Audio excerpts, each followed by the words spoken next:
cherished a little bit more. They need to be nurtured a little bit more. Finance into them as much as we finance into the Absolutely. black woman. So with this next question, we'll put you on the spot. Why are we not supporting the whole Dr. Umar's boys' school? The reason why is because Dr. Umar is his own worst enemy.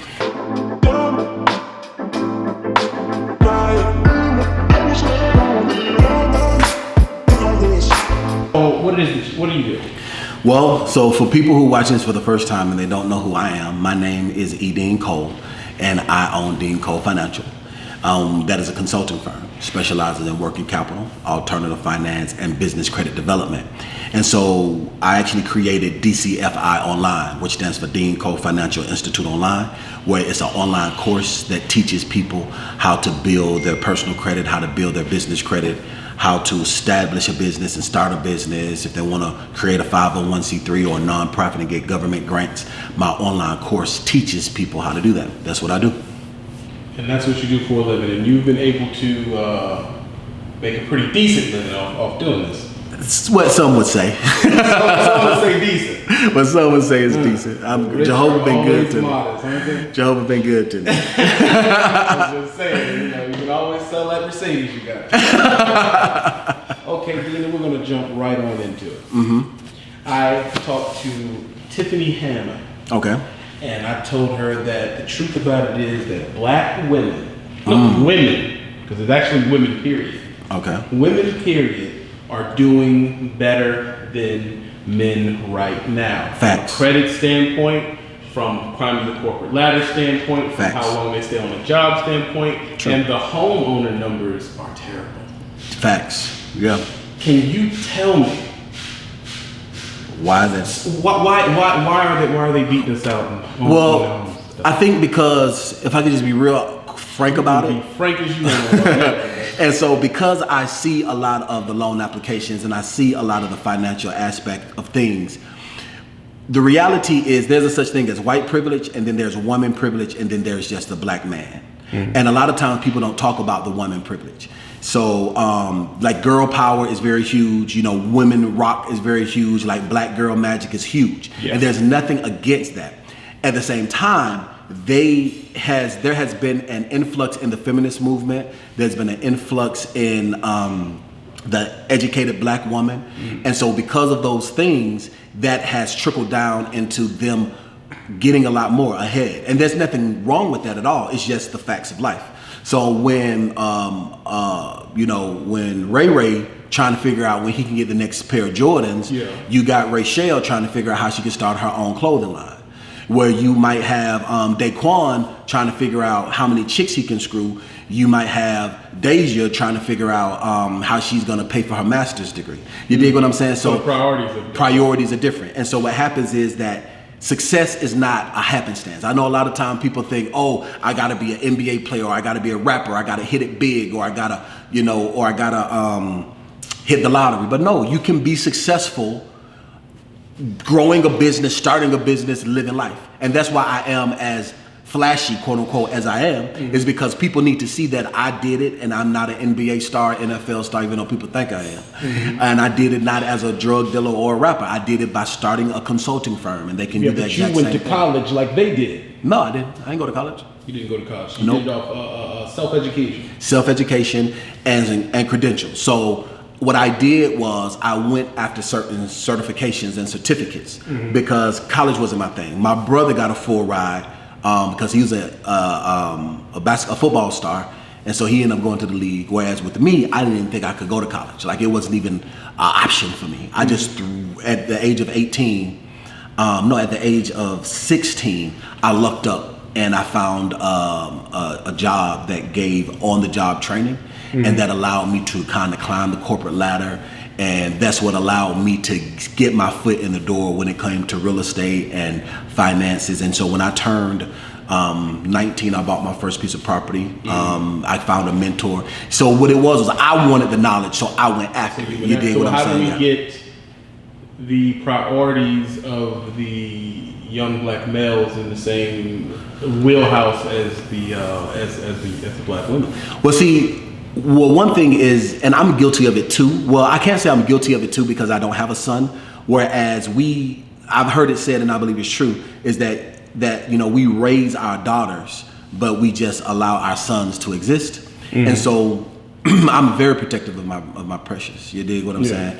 Any woman that's close to me, I'm very protective of it. As it was brought to my attention not too long ago, that I'm very protective of women that are close to me. But why are we not as protective as for the boys? I think what happens is psychologically we feel like you don't want your boy to be soft because he coming up to a hard life. As a black man, you about to get hit with a life, and life is like a freight train going 100 miles an hour.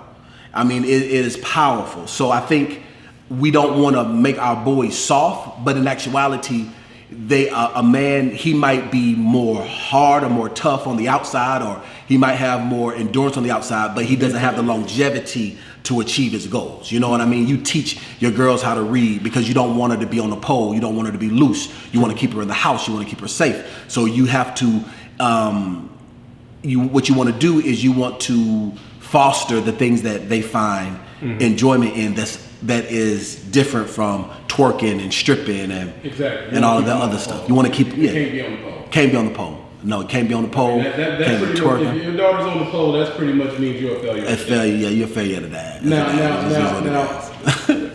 next question. If that's the case, so you're basically saying that the boys need to be cherished a little bit more.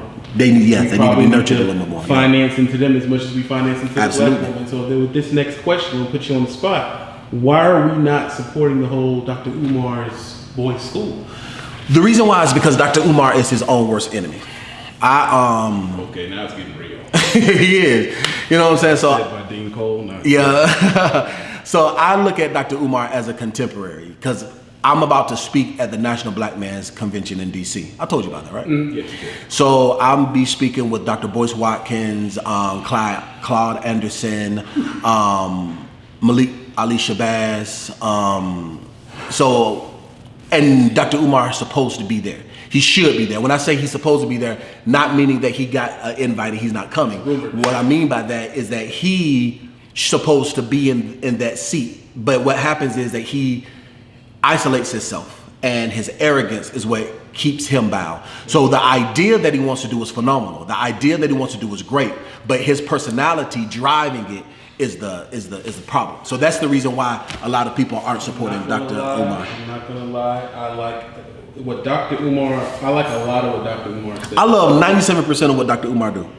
That 3% is the messed up part. His arrogance, him being egotistical, that's the thing, the third party thing. Like, I'm a huge Umar fan, but I'm just gonna be raw and real because I don't try to please nobody. You see, Jehovah God is what got me this. Okay. Nobody got me this. And so because I'm that way with Dr.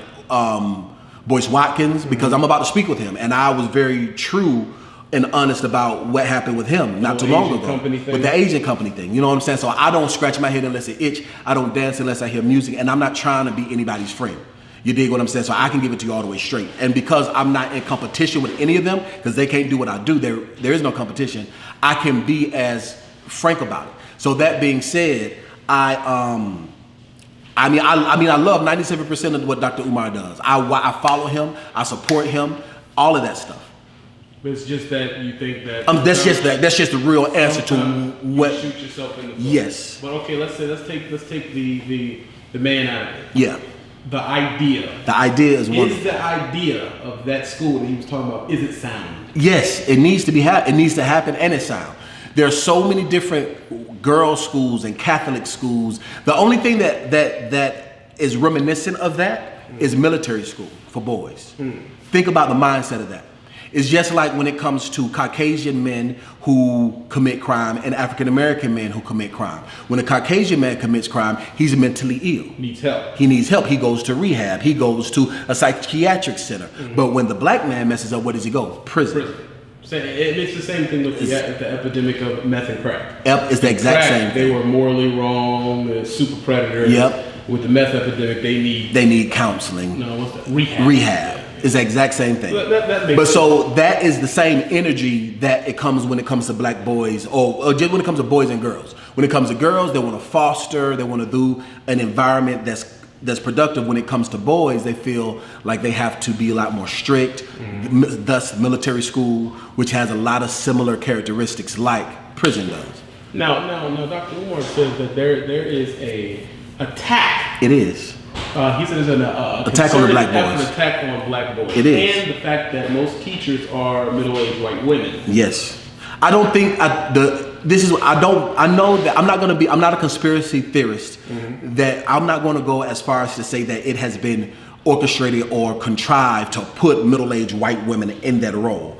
But because of the demographic, it makes it difficult. Because most teachers are middle-aged white women, it does not help the attack that's going on. But there is an attack that's going on with African American men, black boys. Absolutely. So you do agree with that? Absolutely. It's been going on ever since Willie Lynch. It ain't stopped. It ain't stopped. So I believe, I have a son. And I tell him all the time, this family has standards. It's not going to be one of them things where it's just doo-doo-doo-doo. Yeah, because you raising a son. Like I'm raising a daughter is different. So it's different. You know what I'm saying? What do we need more of? For what we need, for the black diaspora, do we need more strong black men or strong black women? We need more strong black men, and we need more submissive black women. So you got to pop some boys out. Is what you're saying? You got to have a couple boys. Oh no. You see how quiet I ain't say all that now. It would be nice to have a little EJ running around. You know what I'm saying? It would be nice. Cool, we'll see what happens. I'm just asking. I just don't know what's coming up in the future. I know. We'll see what happens. We'll see what happens. Okay. But no, I feel like what happens is this: that in every other culture, in the Asian culture, a little girl knows what it means to be a woman by the time she's 5. The Asian cultures, a little Asian boy knows what it means to be a man or a father by the age of 5 because he's grown up seeing that. The Caucasian family, the Latino family. But in the African American culture, you're not going to find another group of single mothers like the African American culture. How much time did you do total?